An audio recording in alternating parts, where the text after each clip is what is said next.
وہ طاقتور چیز ہے جو 7 نسلوں کو کھلاتی بھی ہے، پلاتی بھی ہے، سکون کی نیند سلاتی بھی ہے، اچھا لباس پہناتی بھی ہے، عزتوں کے تاج سر پہ رکھواتی بھی ہے۔ نوری لقمہ اپنی زندگی کی ضرورت بنا لیں، پھر کیا ہوگا؟ سورۃ فاتحہ کی آیات 7 ہیں۔ اللہ 7 آسمان اور 7 زمین کی جتنی بھی برکات ہیں، برکات من السماوات والارض، اللہ 7 آسمان اور 7 زمین کی ساری برکات اس کو عطا کر دے گا، اور لوگوں کو پتہ ہی نہیں ہوگا کہ یہ بندہ کتنا مالدار ہے۔ روحانیت کی طاقت اور روحانیت میں کتنا آگے ہے، کوئی پہچان بھی نہیں سکے گا کہ روحانیت میں یہ بندہ کتنا آگے ہے اور کتنا آگے سے آگے بڑھ گیا ہے، کسی کو علم بھی نہیں ہوگا۔ نوری لقمہ اپنی زندگی کی مجبوری بنا لے، اور نوری لقمہ اپنی زندگی کی ضرورت بنا لے، پھر دیکھیں کمالات۔ کیوں؟ فرمائے جو سارے قرآن میں ہے، جو سارے قرآن میں ہے، جو سارے قرآن میں ہے، آنکھیں کھل جائیں۔ یہ سورۃ فاتحہ نماز کھانے کے دوران پڑھنے والا یہ اہل نظر میں ہے، اس کی نظر وسیع ہو جاتی ہے، یہ اہل کشف ہوتے ہیں، ان کی دل کی آنکھیں کھل جاتی ہیں، یہ فرشتوں کو دیکھتے ہیں، یہ انسانوں کے دلوں میں جھانک لیتے ہیں، یہ کائنات کے راز پڑھ لیتے ہیں، کائنات کے راز پڑھ لیتے ہیں۔ یہ اللہ پاک ان کے سامنے جنات آنکھوں سے دکھاتا ہے، حتیٰ کہ یہاں تک کہ اللہ قبر کے راز بھی ان کے اوپر کھول دیتے ہیں۔ نوری لقمے کا اثر یہ ہے، دل کی آنکھیں کھل جاتی ہیں، دل کی آنکھیں کھل جاتی ہیں، دل کی آنکھیں کھل جاتی ہیں۔ یہ نور لقمے کی تاثیر ہے۔ چہرے کی آنکھیں تو سب کے پاس ہیں، دل کی آنکھیں سب کے پاس نہیں، دل کی آنکھیں سب کے پاس نہیں، چہرے کی آنکھیں سب کے پاس ہیں، دل کی آنکھیں سب کے پاس نہیں۔ نوری لقمے کی یہ تاثیر ہے کہ دل کی آنکھیں کھل جاتی ہیں، اور دل کی دنیا آباد، اور دل کی دنیا شاد، اور دل کا وہ بندہ بامراد بن جاتا ہے جو نوری لقمے اپنی زندگی میں شامل کرتا ہے۔ اور نوری لقمے سورۃ فاتحہ، اور کتنی بار؟ اچھا، یہ سورۃ فاتحہ بیماریوں کا علاج۔ صحابہ کرام فرماتے ہم جا رہے تھے، کوئی ایک سردار تھا، اس کو بچھو نے کاٹ لیا اور اس کو چیخ رہا تھا بیچارہ، فرمایا سانپ کا کاٹا سوئے، بچھو کا کاٹا روئے۔ میرے پاس ایک سانپ کا کاٹا آیا تھا، غنودگی میں تھا، وہ بہت غنودگی میں سے سوتا تھا، اور میں نے کہا اس کو سونے نہ دے، خیال نہ کیا انہوں نے، ادھر سے ہٹا تو بندہ ختم ہو گیا، سانپ کا کاٹا۔ ہمارے ایک والد صاحب رحمۃ اللہ علیہ کے تھے ملک عبد الرحمن ڈوڈی، وہ لائے تھے، تو کہنے لگے اس بچھو کے کاٹے کا علاج، صحابہ کرام نے 7 بار سورۃ فاتحہ پڑھ کے اس پہ دم کر، اور وہ ٹھیک ہو گیا۔ اور میں جب سورۃ فاتحہ عرشوں سے زمین پہ آئی، نازل ہوئی، ایک گونج اٹھی، ایک آواز آئی، اور میں اللہ سے آج وہ چیز زمانے پہ زمین پہ نازل کی ہے جو اس سے پہلے کبھی آئی نہیں تھی، اور جو اس کے بعد کبھی آئے گی نہیں۔ اس سے پہلے کبھی آئی نہیں تھی، اس کے بعد کبھی آئے گی۔ اور جب سورۃ فاتحہ نازل ہوئی، شیطان رویا، پیٹا، اپنا سر پہ راکھ ڈالی، اور اتنا شور کیا کہ کاش کہ یہ سورۃ فاتحہ آئی ہے، اور اگر آئی ہے تو واپس چلی جائے، اگر واپس نہیں گئی تو کسی کی زبان پہ نہ جائے، یعنی کوئی اس کو پڑھ نہ سکے، اگر پڑھے تو اس کا یقین نہ ملے۔ یقین سے پڑھنے والے کی دنیا بھی، آخرت بھی، رزق بھی، عزت بھی، صحت بھی، تونگری بھی، بادشاہت بھی، خوشیاں خوشحالیاں بھی یقین سے پڑھنے والے کو ملتی ہیں۔ اور اس لیے آج بھی شیطان سورۃ فاتحہ سے لرزتا ہے کہ سورۃ فاتحہ پڑھنے سے جنات اور شیاطین ایسے دور ہوتے ہیں، ایسے کہ میلوں دور چلے جاتے ہیں، اور اس بندے سے خوف زدہ ہوتے ہیں جو سورۃ فاتحہ پڑھتا ہے۔ کھانے کے دوران اس کی حکمت کیا ہے؟ انسان کھانے کے دوران مشغول ہوتا ہے، کھانے کی لذتوں میں کھویا ہوا ہوتا ہے، اور اگر بھوک بہت زیادہ ہو بھوک بہت زیادہ ہو تو پھر تو ہوش نہیں ہوتا پھر ہوش ہی نہیں ہوتا اگر بھوک بہت زیادہ ہو۔ اب اسی دوران جس طرح سنیں غور سے، بڑی میں عجیب بات بتا رہا ہوں، حضرت امام جعفر صادق سلام اللہ رضوان اللہ تعالی علیہ مجمعین اللہ کے ولی تھے، ولایت کے تاجدار تھے، سرداروں کے سردار تھے، اولیاء کے سردار تھے۔ میں بازار میں جاتے تھے، جا کے پھر واپس آ جاتے تھے، پھر جاتے کچھ نہیں خریدتے تھے۔ کسی نے پوچھا اب کیوں جاتے ہیں؟ فرمایا 2 وعدے لینے، کیا میں جا کے بازار میں ہر بندے کو سلام کرتا ہوں، وہ سلام کا جواب دیتے ہیں، اور کیا پتا کسی کے سلام کا جواب ایسا ہو جو اللہ کے ہاں مقبول بھی ہو، محبوب بھی ہو۔ اور پھر فرمایا بازار میں جاتا ہوں اور جا کے بازار میں جاتا ہوں اور جا کے بازار کی دعا پڑھتا ہوں۔ فرمایا جو چوتھا کلمہ گھر میں پڑھے گا اس کو 10 نیکیاں ملیں گی، اور جو بازار میں پڑھے گا کتنے نیکیاں ملیں گی؟ 10 لاکھ نیکیاں ملیں گی۔ فرمایا میں 10 لاکھ نیکیاں کمانے کے لیے جاتا ہوں۔ آل رسول کی محبتیں، عبادتوں کا حرص دیکھیں، ہمیں مال کا حرص، انہیں اعمال کا حرص۔ وہی دعا، وہی چوتھا کلمہ گھر میں پڑھیں، 10 نیکی ہیں، بازار میں پڑھیں کیونکہ وہ ہر بندہ مشغول ہے، دنیا میں، مال میں، چیزوں میں، بھاؤ تاؤ میں لگا ہوا ہے، وہی بازار میں پڑھیں تو 10 لاکھ نیکیاں۔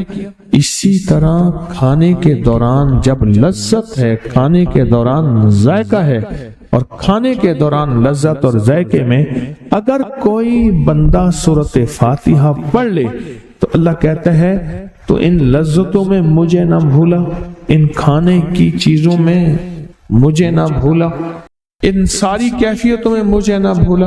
اللہ خوش ہوتا ہے، اور پھر اللہ جل شانہ اسے 7 آسمان اور 7 زمین کی برکتیں حوالے کر دیتا ہے، اور جس کے پاس 7 آسمان 7 زمین کی برکتیں ہوں، یہ ساری عبادتیں کھانے کے دوران کوئی معنی نہیں رکھتی، پھر ایسی سمیٹ کے اللہ کائنات کو اسے دے دیتا ہے۔ نوری لقمے کی تلاش کریں، نوری لقمہ زندگی میں لے آئیں، بڑی خوشحال زندگی گزرے گی، بہت لاجواب زندگی گزرے گی۔ 7 دفعہ سورۃ فاتحہ سے قرضے اتر جاتے ہیں، 7 دفعہ سورۃ فاتحہ سے بیٹے مل جاتے ہیں، 7 دفعہ سورۃ فاتحہ سے نعمتیں، اور 7 دفعہ سورۃ فاتحہ وہ طاقتور چیز ہے جو 7 نسلوں کو کھلاتی بھی ہے، پلاتی بھی ہے، سکون کی نیند سلاتی بھی ہے، اچھا لباس پہناتی بھی ہے، عزتوں کے تاج سر پہ رکھواتی بھی۔ کہیں انشاءاللہ۔ آپ سوچیں کون سا مشکل عمل، بہت زبردست عمل ہے، 1 منٹ کا کام ہے اور کام بن جاتا ہے۔ اور میں نے اس کی اجازت جتنی مشکل سے لی تھی نا، اس عمل کی بہت مشکل سے اجازت، اور جس دن لی تھی اسی دن فیصلہ کیا تھا انشاءاللہ اسے چھپاؤں گا نہیں، انسانیت مخلوق کو بتاؤں گا۔